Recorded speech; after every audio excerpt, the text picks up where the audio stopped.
Hello everybody, it's me, Mato the Gamer, and welcome to Mato WICSO episode 12. This episode is actually the most important episode so far in the series, and I mean by a lot.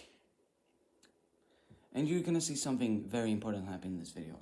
A lot of very important things happen in this video. I hope you've seen the trailer if you're watching this. If you haven't seen the trailer, good for you. If you have seen the trailer, good for you.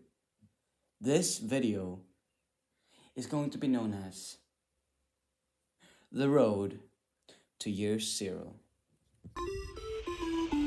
The first thing we're going to see happening is actually here over at the Persian Sea.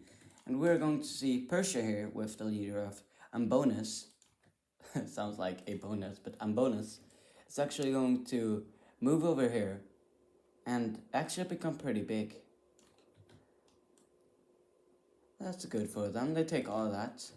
And their goal, or what they think is their goal, is to expand over here and find another sea. Because there's a sea over here, there's a sea here, there's a sea over there.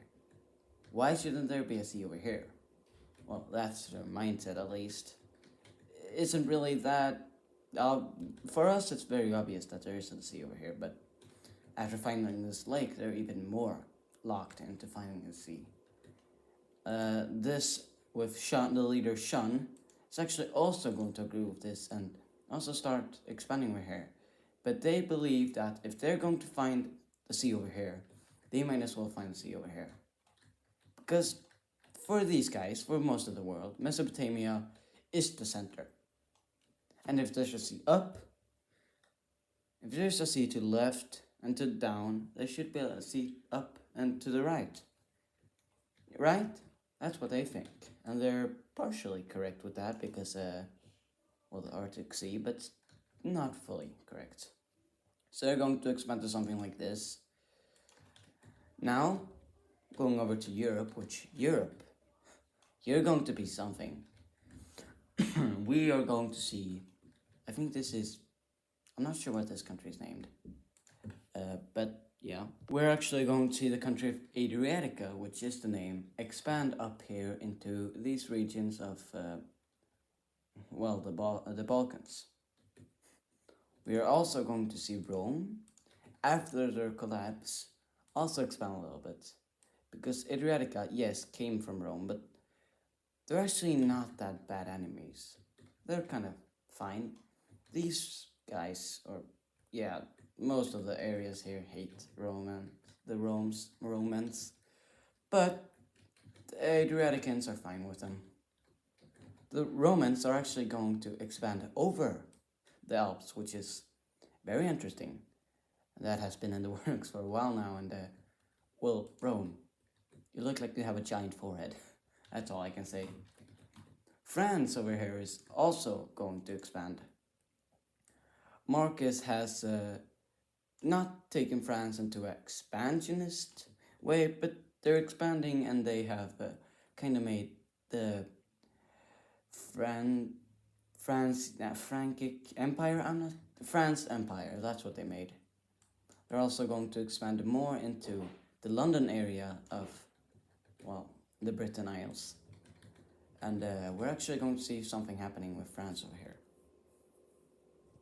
As France expands further into the British Isles, they find 3 new nations over here.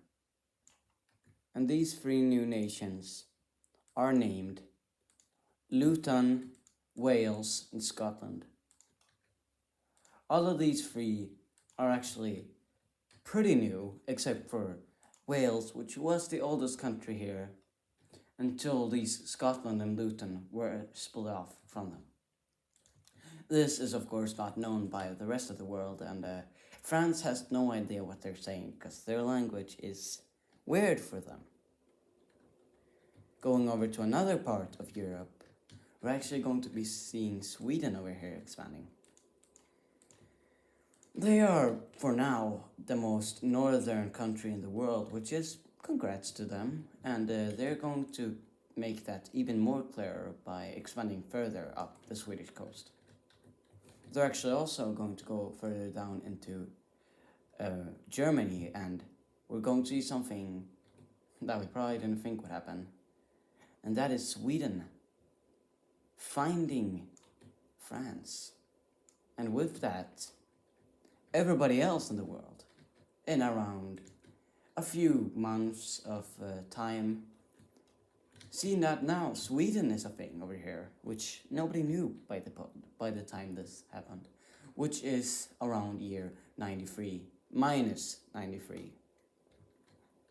So that is a very important thing happening in Europe. But we're actually going to go to Africa now, where we're going to see Carthage expanding.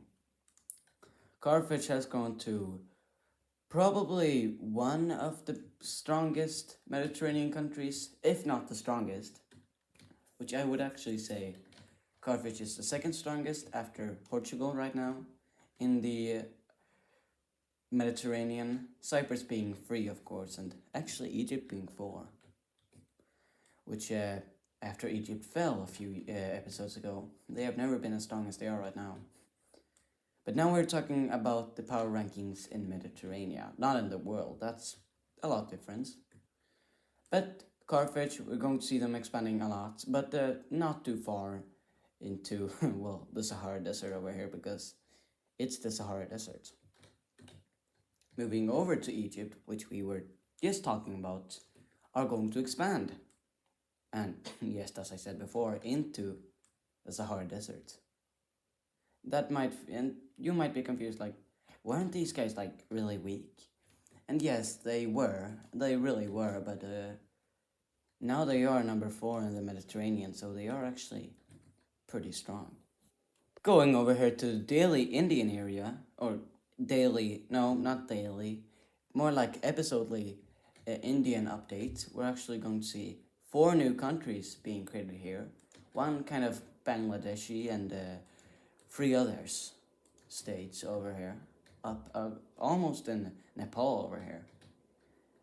And that's not everything we're gonna see, because we're gonna see the jumping of the brown Indian country by Francesco, by Oman, which Oman has been growing a lot into the Indian region by this early time, not early time, by these recent times, and they've actually grown their empire a lot, being 5,000 pixels big, which is one of the biggest countries in the world. We're going to see Henry here, the leader of Purple India, also expanding up into this country, because liberating people, they're saying, which, you don't know, probably not fully the truth, but if they say so, I guess. And I hope you can see the difference between these 2 countries. You know what? I'll fix it a little bit. Make this one a little bit lighter. Like that, yes. Going over to the first really important, or not really important, but pretty important thing in this episode. We're going to have Jin going to war. Jin and Sitales, which both are pretty good war generals and kings, have both been having a little bit of a back and forth with how they like each other, which now they're like hating each other. At each other's throats. That's how bad it is. Like, Jin wants Sitales dead, and Sitales wants Jin dead. So we're going to see Jin just jumping Sitales, because he's done.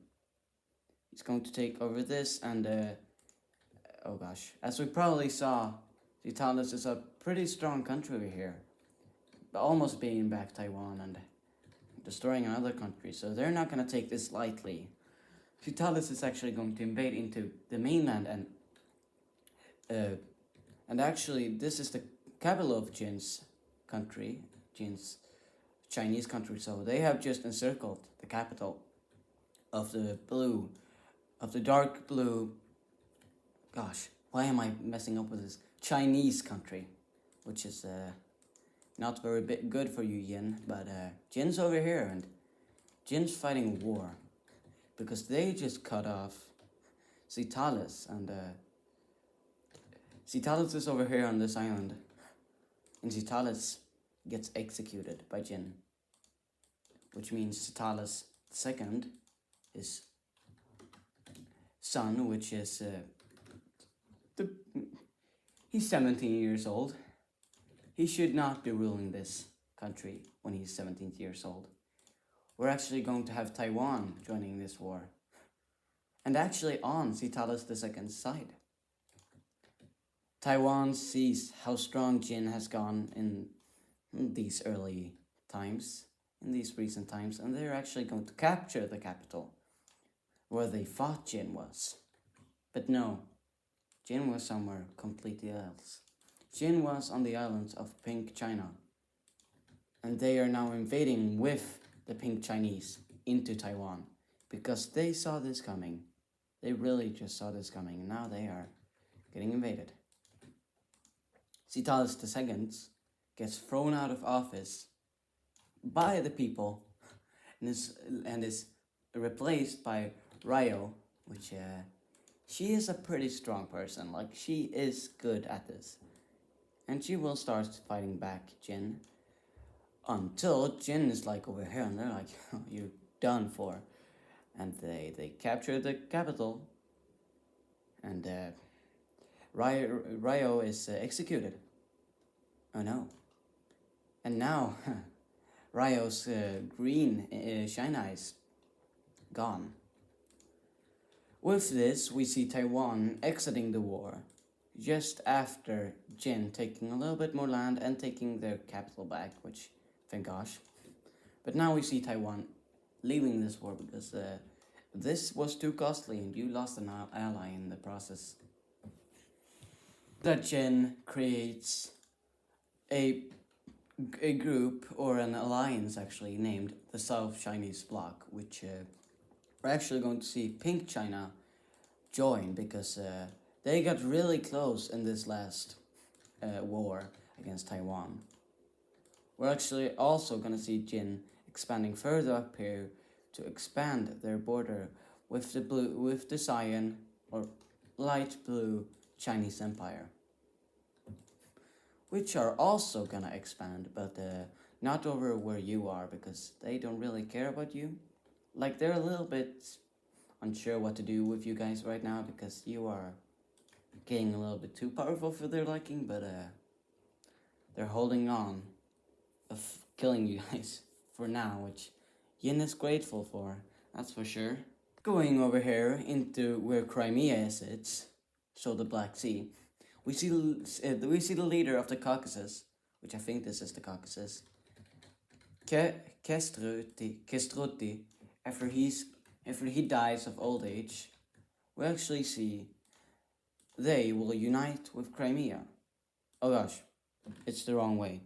We see Ritu after this being very happy because, well, Crimea just expanded a lot.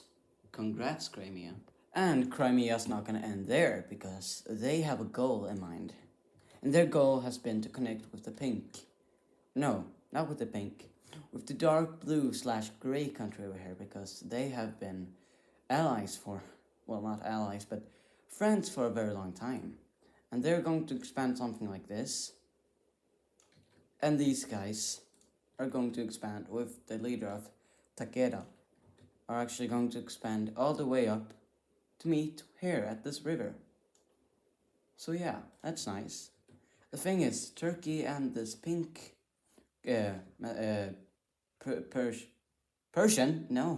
Caspian country, which were in an alliance, which not anymore, still are very good friends, feel like they got cut off by the Crimeans and the Caspians. So they're not very happy about that, and they're going to keep on expanding, because taking out your anger on expanding, very great. That's a really great idea. But yes, these two are very good allies ever since they were in an alliance together, which, yeah, they were once, but got beaten by the Yemenis and Omanis, which, yeah, Mesopotamia, you got cooked too. You know how it feels. You really do. And I feel for you, man. How you even survive still, that is something I will never know, but It's impressive, actually. It's really impressive. And Torn the second.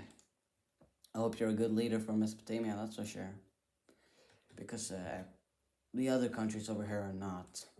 We're going to see, oh gosh, Biliberali, which is the leader of this purple country, expand into this green country because this green country is collapsing and it's bad, like really bad. And yeah, no, that was a quick war, but it was a necessary one. This looks disgusting because Hungdy, it's so hard, but Hungdy doesn't care. And yeah, I will be changing this name soon, trust me, because this guy, you know what? This guy dies because there was a disease over here. Absolutely not just because I hate the name. No. And his son, Billion, the first of his name, is now the leader, which also dies a month later because of this disease, and this country has collapsed. You thought I was doing that just because the name? No, I'm not doing that. We're going to have Yemen taking land out of this country because why not? And yeah, no. The disease here isn't really working on these guys. It seems to just be this purple country, which is really weird, but Yemen takes everything. It's like they planned this. They also buy a little bit from Mesopotamia, which, yeah, they needed that. It's kind of like Mesopotamia. No, it's kind of like Yemen planned this, what happened. I wonder how that is. Weird. Trust me, guys, Yemen could not have made this, like this kind of disease. They didn't make it, but they might have been the ones who released it. I'm just saying might have. I'm not saying they were, I'm just saying might have. So yeah.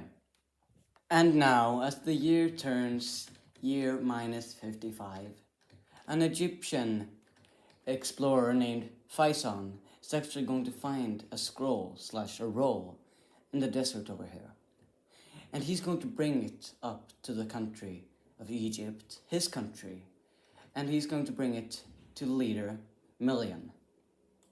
Million is going to read this scroll, and in that scroll it's going to say something like this. In the year 0, something important is going to happen. And now, as the year turns minus 55, an Egyptian explorer named Faison in the desert over here is going to find a scroll. He's going to bring it to the capital. He's going to give it himself to the leader of Egypt, Million. And Million is going to read this script. Or this script. The script. I guess, yeah. And it is going to say something like this. Soon, very soon, a power in the north is going to come.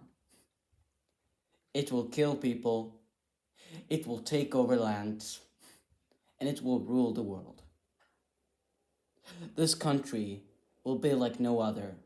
It will spread everything, and it will show the real God has finally come. And this scroll is frustrating to Egypt, because they believe in the Mesopotamian gods. And it's like, what is this? This is false. Like, religion back in this time, is important to everyone. And saying that the real God is going to come in a few years is almost frightening. Million is kind of thinking this is fake. This is something that Faison made up just to get to meet him. So Faison is going to get executed. Killed for treason, they call it. Is this true or is this false? Nobody knows yet. But as this letter ends and Faison gets killed, just 1 week later, Million is going to get a note or a letter slash a letter from another country, a country they border. They're going to get a letter from Yemen. And in that letter, which was spread not just to Egypt, but to Carthage, to Portugal, to Rome, and to a lot of countries in the world, it's going to say something like this. Hello, country. This is me, Sarko. I have invited you to a meeting at the capital of Yemen. This meeting is going to have a lot of countries, a lot of leaders from a lot of countries. And I believe this is a meeting everybody has to talk to stop a war that's probably coming soon. I hope you come. See you. Sarko out. And this letter that Sarko sends to a bunch of countries in the world is not what you think. It's not just a letter. It's something horrible. It's a plan. It's a blood plan. Over the years that has come, Yemen has thought of the idea to make them the only strongest country in the world. Them and Oman, of course. Their plan is to kill all of the leaders of the most important countries in the world. Oman, the leader of Oman, Dando, is really skeptical of this. They are the only ones except for Yemen themselves who know about this plan, which not even Persia and Portugal, which are in their alliance, know about this plan. Oman doesn't agree with Sarko. And now we will hear the conversation between Dando and Yemen. Dando says, Sarko, listen, this is not going to work out. This is a horrible plan. I'm sorry to tell you, but we can't just kill all the leaders of the world. Like, this is not going to be good. We're just going to get a lot of enemies on our backs. Like, this is not going to work. They're going to figure it out. Sarko answers with, Dando, sometimes I wonder if you're as stupid as I think you are. If we kill the leaders of the world, and we say that it's another country who did it, then who's going to blame us? And then, think about it. If we kill the countries of the world, we can just steamroll them once and forever and become the leaders of the world and destroy everybody else who thinks there's something. Oman answers to this. Listen, Yemen, it's not gonna work. Why isn't Persia and Portugal in this meeting too? Shouldn't they be here? Yemen says. Sarko says, Dando, I said we too were gonna be the strongest in this alliance. Not us four, but we two. That doesn't count if the other countries are in this. Are you in, or am I going to have to finally kill you off? Because I don't want to do that. But if that's what it's going to take for this plan to happen, then that's what's going to have to happen. In this, Dando says, I'm in. Fine, I'm in. The leaders of Portugal and France, which are Marcus and Istas, are going to have a meeting themselves because they feel like something's off. Yes, France is not in this alliance, but Portugal is trying to break away from the alliance after the war of Mediterranean. Well, they can't. They're too tangled into this alliance and it's horrible for them. It's not going good at all. Let's hear what Portugal and France have to say to each other. Marcus, something's off. I don't know what it is, but something's off, okay? Trust me. Something's off, like really off with the pink. with the powers of pink. I think they're planning something without me. Marcus says, Istas, what do you mean? I'm not even in your alliance. Why are you talking to me? Like, we're friends, but shouldn't you talk about this with your own alliance? Istas says, Marcus, you're not listening. They're going to do something to my country. Kill me, something, I don't know. This, I don't know, I don't trust this with the festival or this meeting. I'm not sure what it's supposed to be, but something's off. And with this, Marcus answers, okay, Istas, what are you supposed to do? Istas answers with, we have to go there, because otherwise they would be very skeptical if it wasn't a thing. But if I feel like something's off, something at all, or I hear something, then we're going. Then we're going out of there, because our lives, our countries are not worth dying for this. Just as, like, yeah. And so we see the leaders of we see the leader of Portugal, France, Rome, Carthage, Egypt, the MEU, Persia, Turkey, Cyprus, Crimea, Bulgaria, Athens, Romania, Sri Lanka, and the Horn of Africa go to the capital of Yemen. Dando was already there with Sarko. And as this goes, Sarko says to leaders of the world, hello leaders, welcome.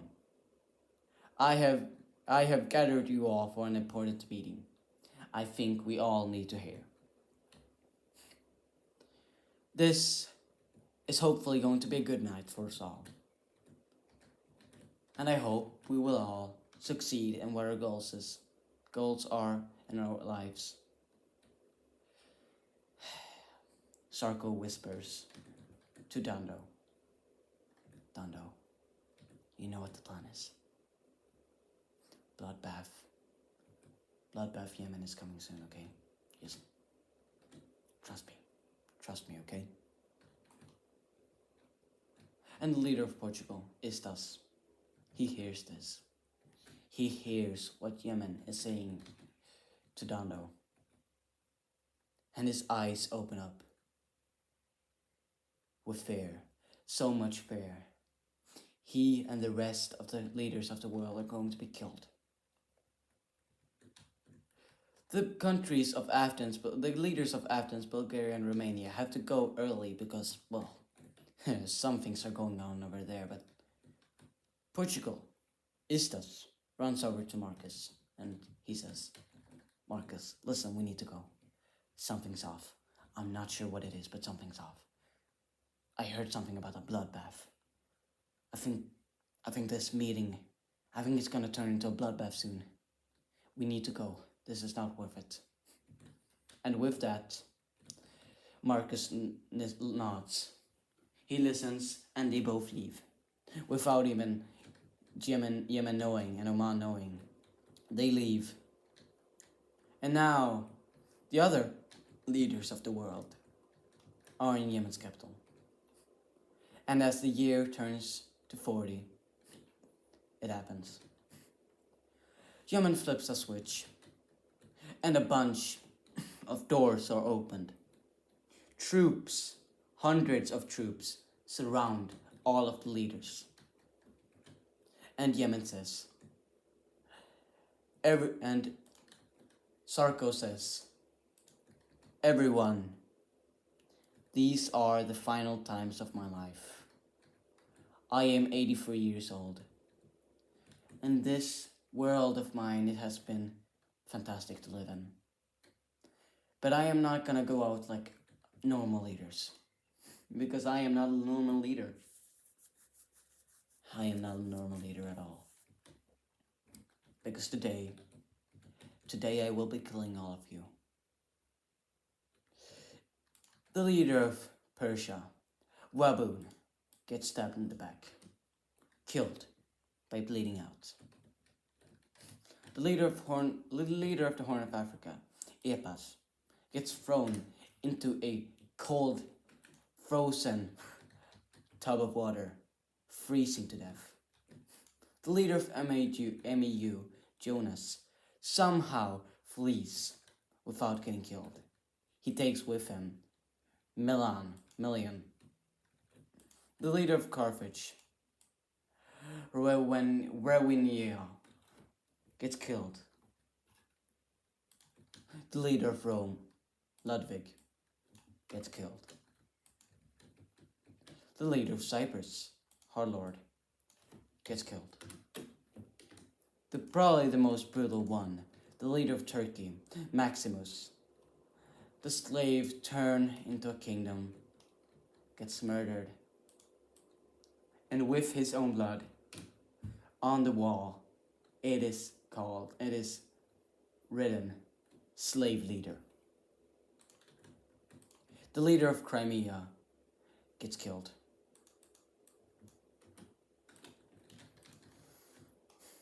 The leader of Sri Lanka, killed. And with that, almost all of the leaders in the world, all of the important leaders in the world, killed in what is known as the bloodbath of Yemen. And in this day, on the night that has come after this, Dando leaves the city, goes back to Oman, and breaks away from the team, from the alliance. He saw what Sarko had done, and he knew that this was not the right way. Persia, of course, also leaving the alliance. And sure, of course, Portugal leaving the alliance. The alliance had only one now, and it was Yemen. And so, Sarko,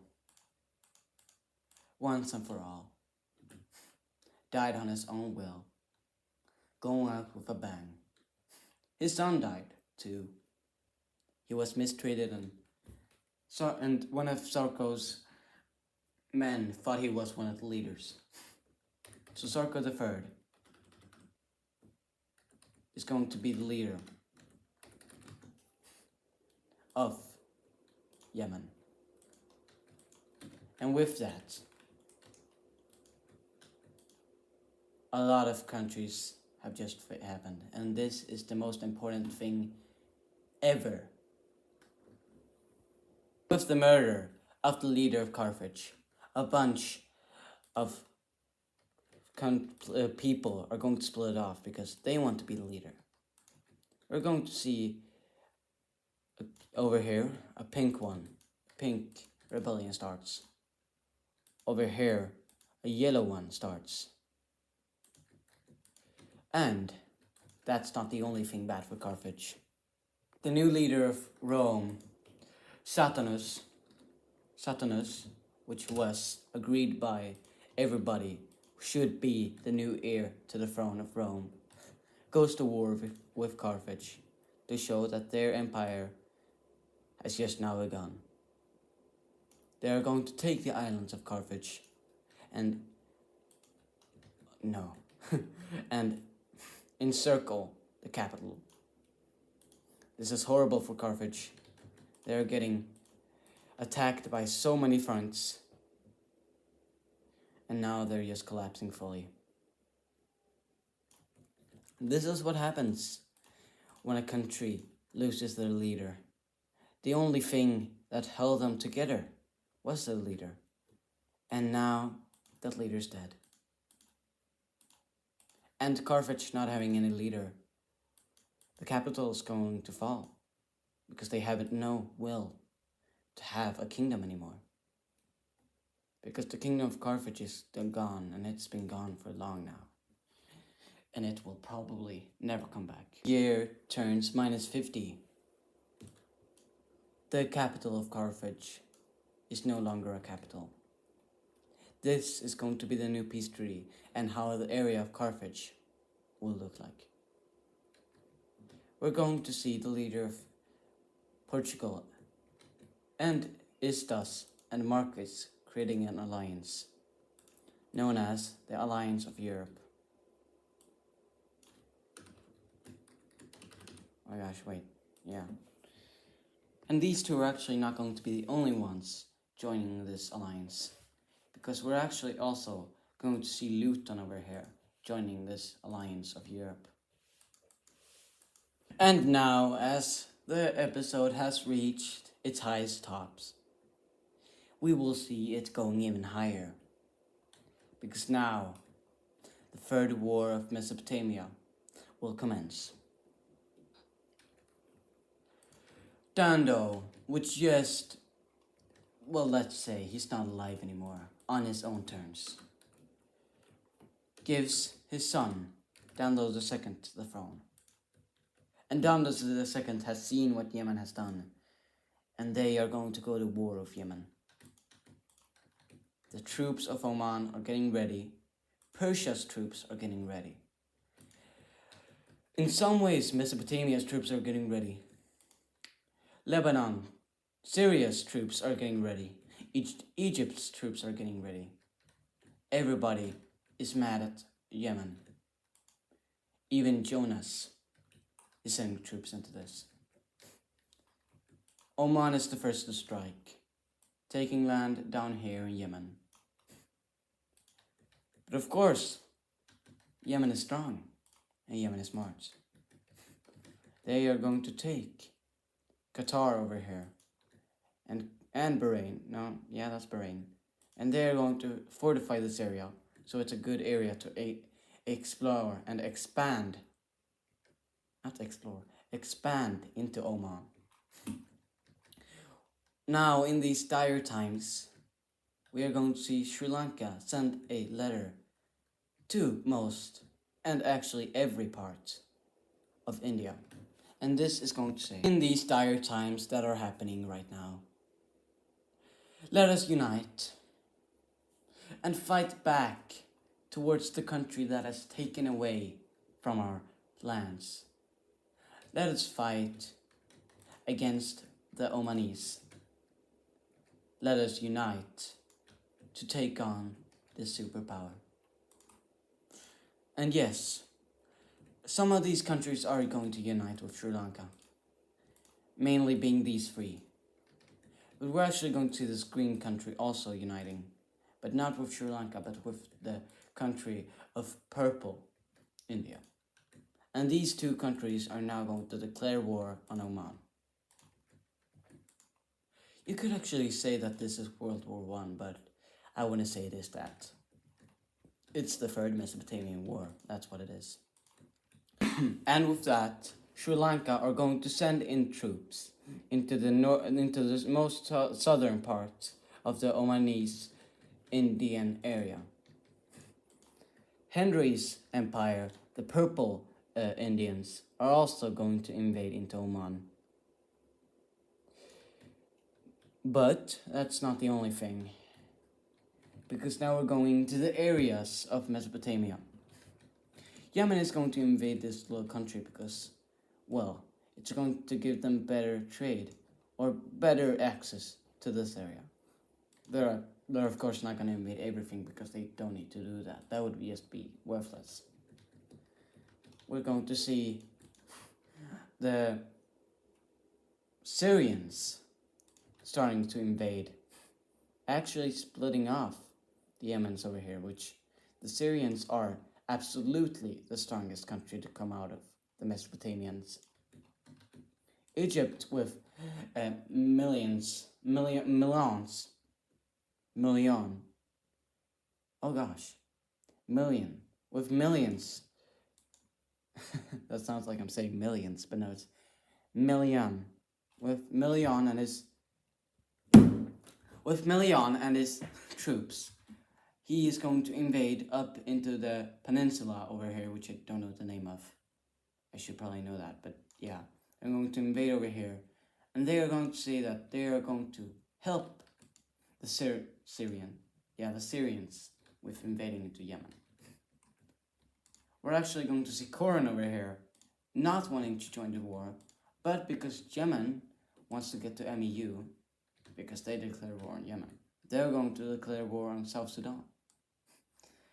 And that's not good because, well, Koran has promised his country that he's going to make the strongest country in the world and going to kill Sarko the Third, which he's not doing right now.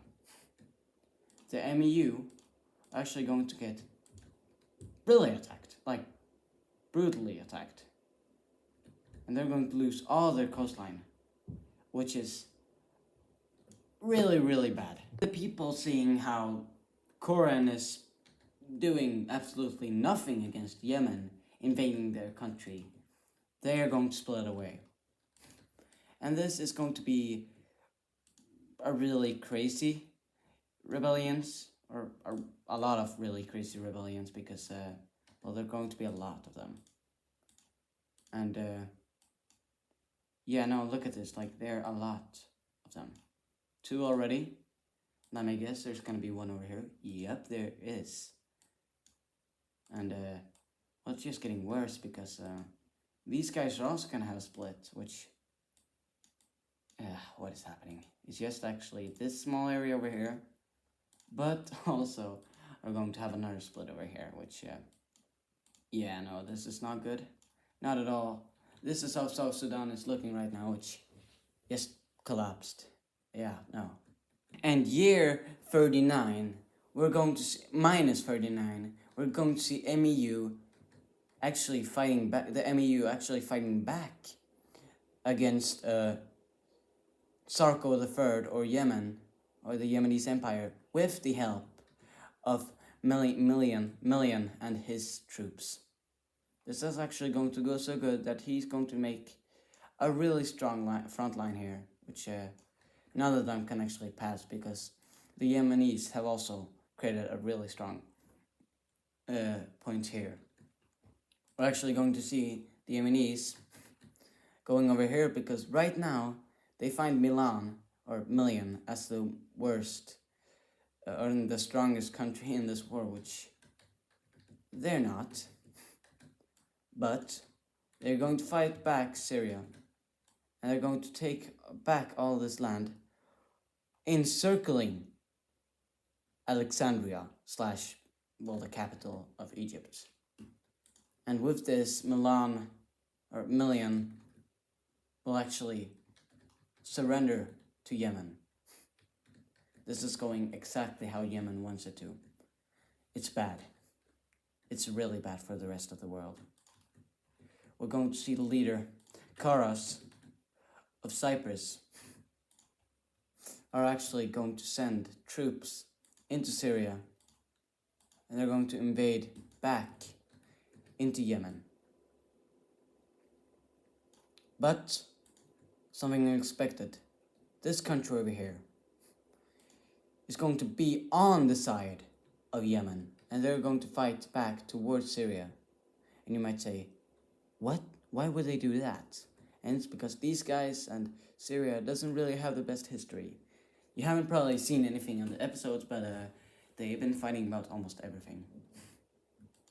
But Maximus, as he being dead, Maximus II, or his actually son, which, yeah, no shit, I use the word, are actually going to invade into this green country, or grayish green country, kind of, yeah. And they're going to split it, and, well, yeah, they're dead now. Like, the Turkey is not a strong country right now, but they are stronger than this country, and that's for sure. But yes, we're going to see these 3 countries actually helping each other a lot. And as the year turns minus 35, the countries or states of Romania, Bulgaria, and Athens are going to create an alliance, and that alliance is known as the Wall of Europe. They do not trust Cyprus in any way. So if Cyprus are going to invade them, well, they're going to stand strong. They survived the bloodbath of Yemen, just barely, because they had to leave for some other business. And now France, Portugal, Egypt, the MEU, and Sri Lanka, they are the only leaders. Or no, Sri Lanka didn't survive. These guys are the only leaders who actually survived. And they are the people who care and fight most towards Yemen. But not these three guys, because they want to stay neutral. Going over here, we're actually going to see Yemen making a little bit of, going to take a little bit of land over here in Oman. But with the Persians' help, they're actually going to fight back the Yemenis.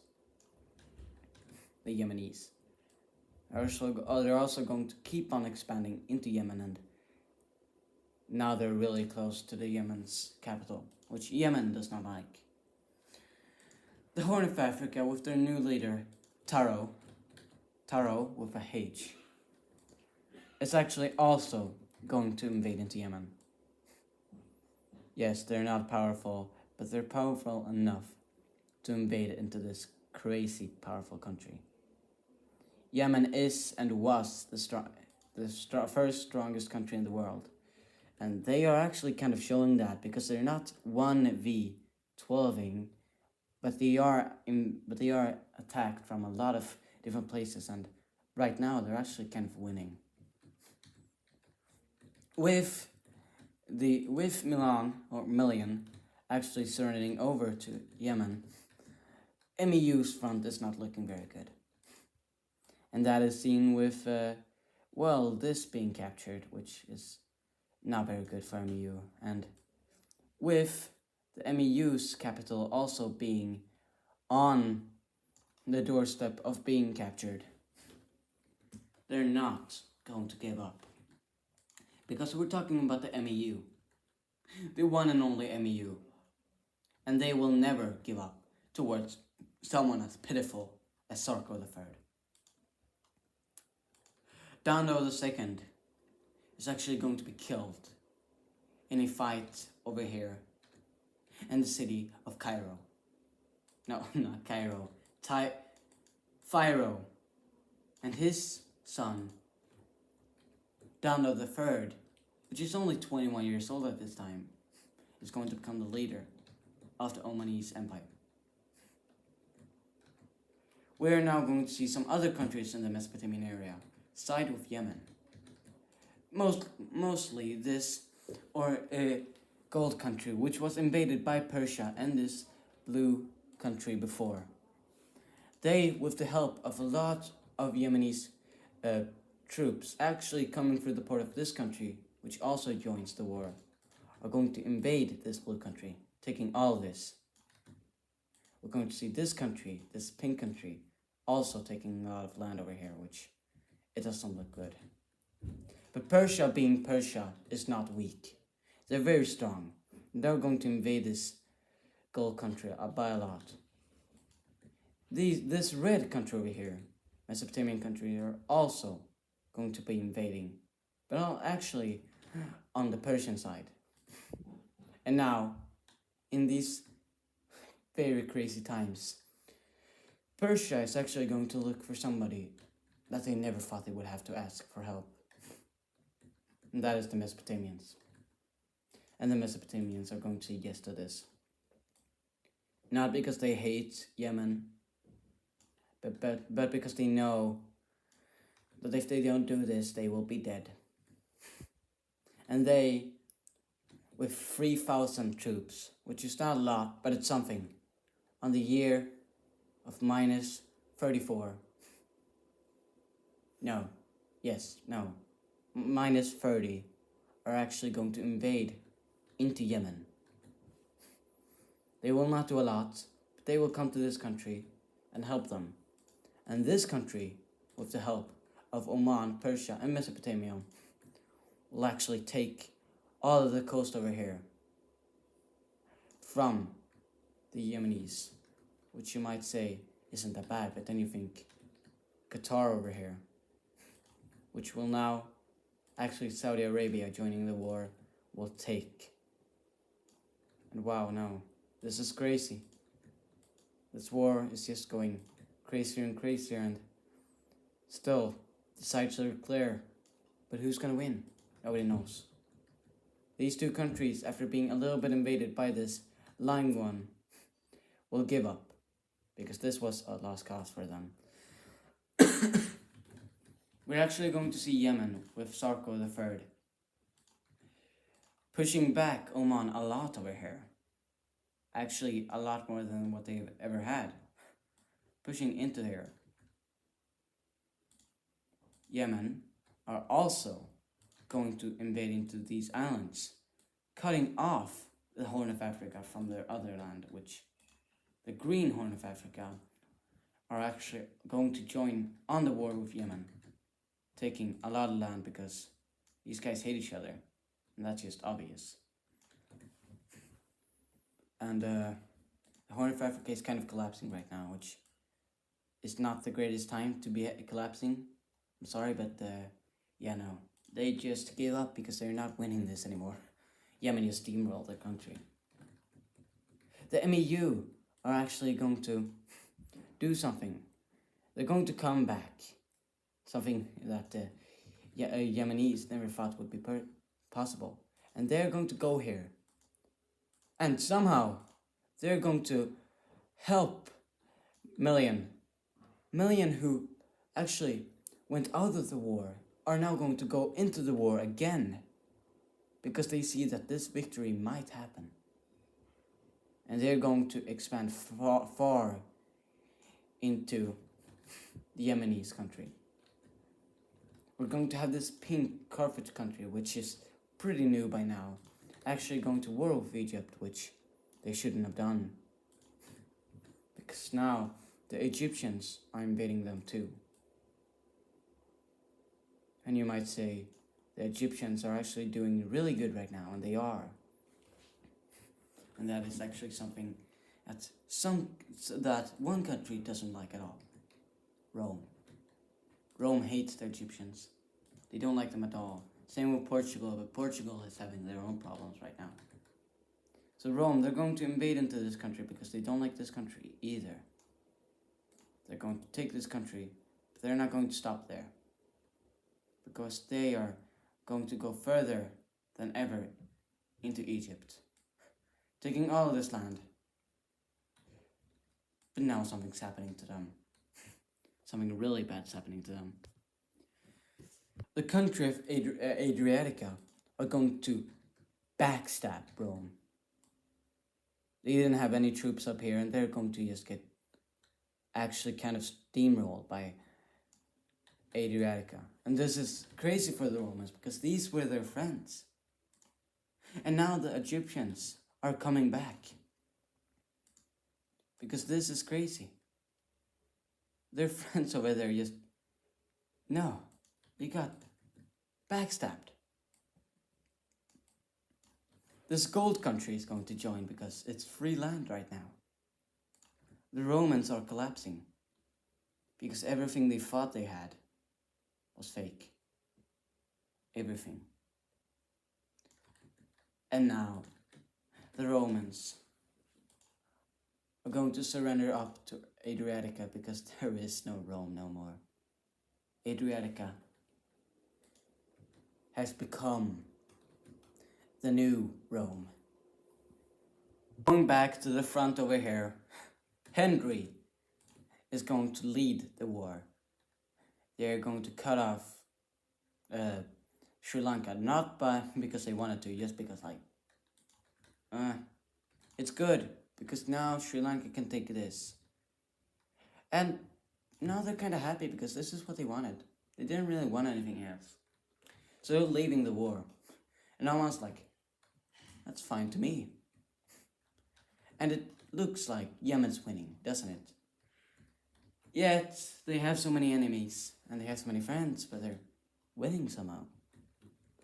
It's really confusing. But they're not going to be they're not going to be this happy for a long time.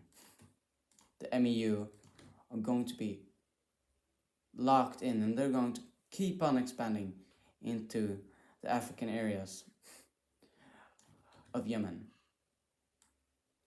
And now, over here, in the battle for a city over here, Sarko III is going to die. And this, for a lot of people, this year minus 28, is that it's the end of the Third Mesopotamian War. Because this was the worst day for Yemen in their entire life. As we see, the Queen of Yemen, and also the Queen and the wife of Sarko III, Maria, is going to take over the throne. But the son of Sarko III, the 18-year-old boy named Sarko IV,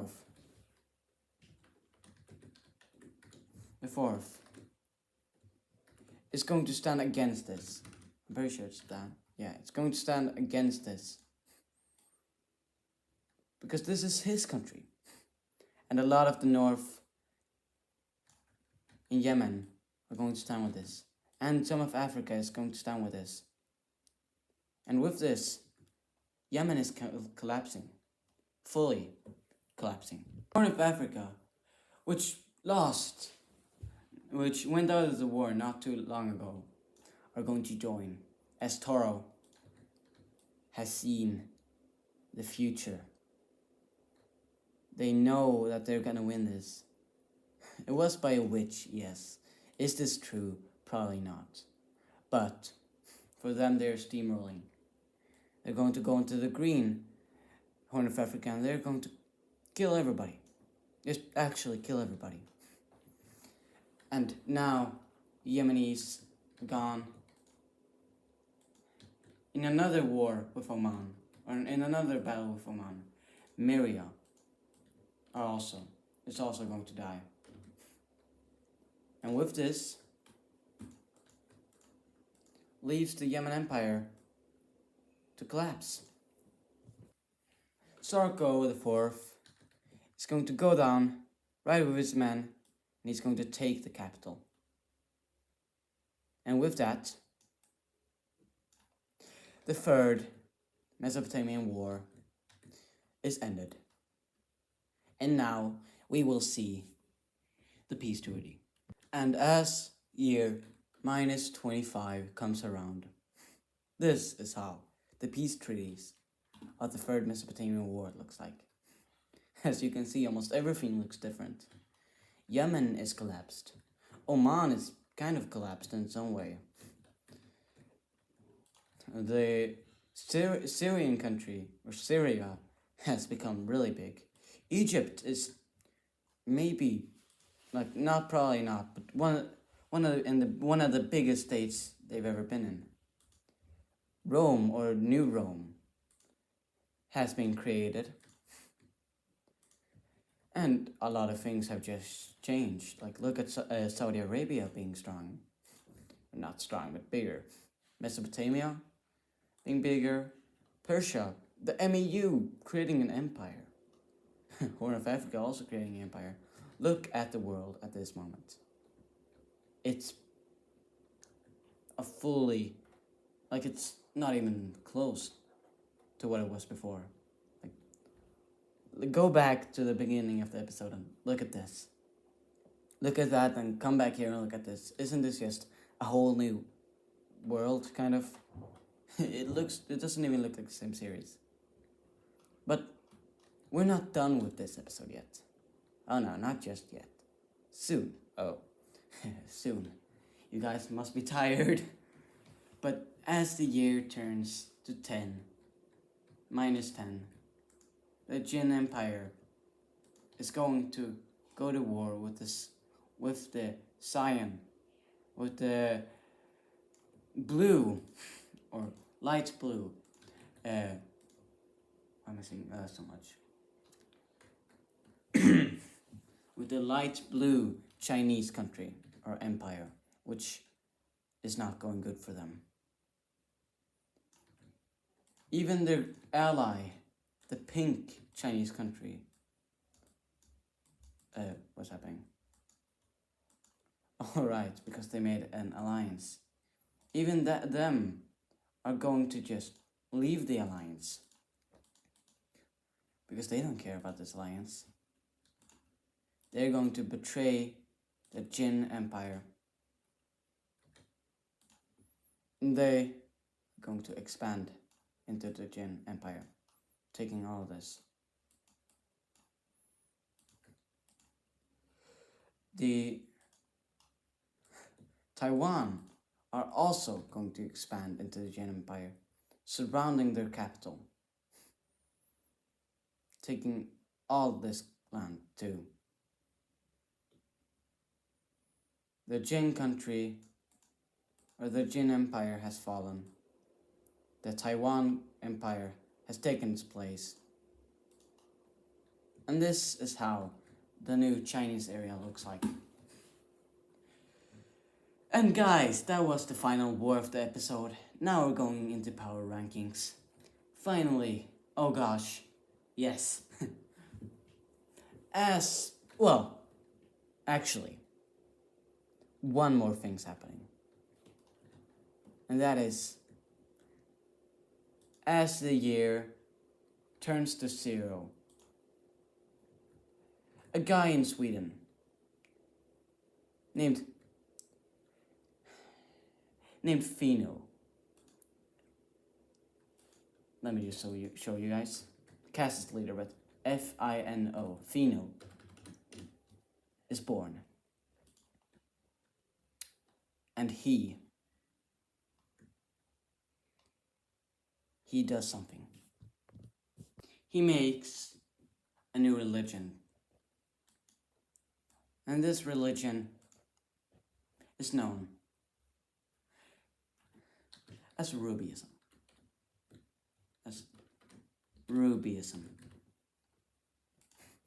And his goal is to spread this religion around the world. And now finally, yeah, I'm saying finally, it is time for power rankings. So let's go. The strongest country in the world right now, somehow, is actually, after all of this, is none other than Sri Lanka. The second strongest is Oman. Third strongest, Egypt. Fourth strongest, Portugal. Fifth strongest, Syria. Wait, no. Start from the beginning. Strongest, Sri Lanka. Second strongest, Oman. Third strongest, the MEU. Fourth strongest, Egypt. Fifth strongest, Portugal. Sixth strongest, Syria. Seventh strongest, Bulgaria. Ninth strongest, Horn of Africa. 10th strongest is the okay, no, I gotta do this now. Light blue Chinese country.